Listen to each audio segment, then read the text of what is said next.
Recent historiographic approaches to empire's others alongside emerging post and decolonial praxis are prompting a significant rethinking of the dynamics of colonial sport. During the latter 19th century, a tendency for touring teams from settler colonies to perform what were presented as native war dances marked claims to indigeneity by those settlers. The most persistent of these is the use of haka in New Zealand rugby, notably by the men's national team, the All Blacks. And before I go any further, my apologies for the quality of some images. They are lifted from both very old and in some cases poor quality film. Haka are widely misunderstood. The All Blacks' use of one specific haka, kamate, became so dominant that into the 1980s, if not later, many seemed to assume it was the only haka. Yet the Tūhoe scholar Timoti Karitu describes haka as, and I quote, the generic name for all Māori dance. In the colonial vision, haka are often cast as war dances, although Karitu notes that traditionally war dances are usually performed with weapons. This is clearly not the case in a sporting setting, unless we consider the bodies to be weapons, where the haka we see can be seen as performing the function of neri. This is a short haka to, and I quote Karitu again, stiffen the sinews to summon the blood, although properly speaking, neri have no set movements.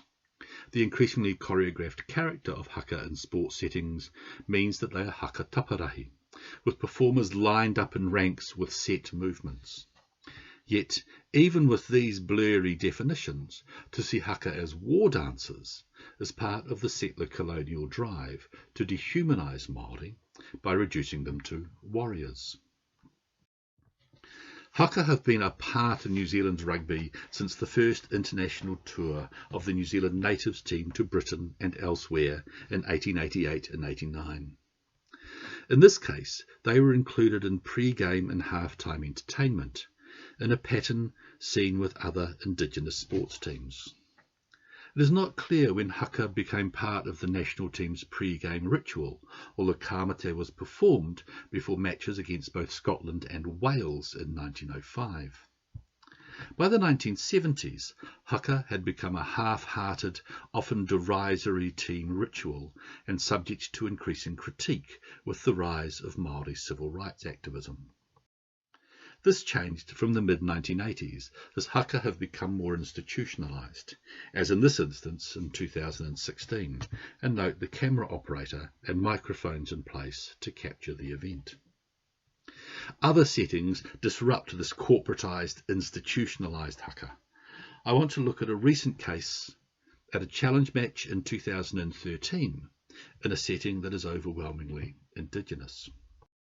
For the purposes of this discussion, we're off to the North Island's east coast, where the local Division 2 representative team from the Ngāti Porou East Coast Rugby Football Union is based in the region's largest town, Rotorua, with a population of around 750, 95% of whom identify as Māori in the 2018 census. The incident in question is at a Ranfurly Shield game between this team and First Division heavyweights Waikato. Although part of the sporting landscape since 1904, the Shield has been overshadowed in the professional era since 1995. Even so, it is still widely considered a major event, in part because it is a challenge and not a league game. By 2012, East Coast had played 6 Ranfurly Shield matches and lost them all by a wide margin. Shield challenges are big events because of its historical significance and because of the eternal hopes of the giant killers. The haka before the East Coast 2013 Ranfurly Shield Challenge looks very different, in part because it is not performed by the team but by supporters.